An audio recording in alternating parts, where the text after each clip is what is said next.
ब्रह्मानंद पडळकरांनी फोडला वैभव पाटील व सुहास बाबर यांना घाम। गेल्या काही दिवसापासून खानापूर मतदारसंघात भाजपचे नेते व विधान परिषदेचे आमदार गोपीचंद पडळकर यांचे बंधू ब्रह्मानंद पडळकर यांनी लोकसंपर्क वाढवला।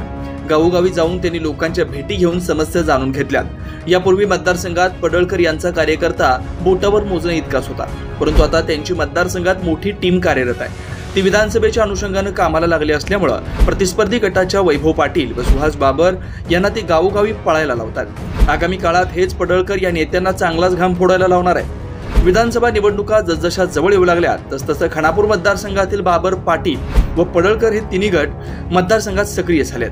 खानापूर मतदारसंघाचे स्वर्गीय आमदार अनिल भाऊ बाबर यांचं निधन झाल्यापासून या मतदारसंघातील हे पद रिक्त आहे। त्यांच्या पश्चात आता त्यांचे पुत्र सुहास बाबर यांनी देखील आमदारकीच्या निवडणुकीत उतरण्याचा चंग बांधलाय।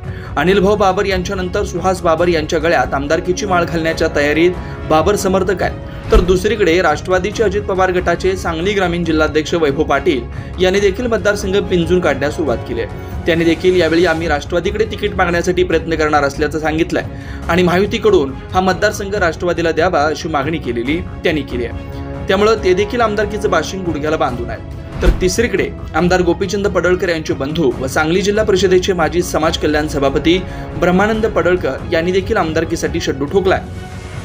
खानापूर, आटपाडी व विसापूर सर्कलमध्ये त्यांचा वावर वाढलाय।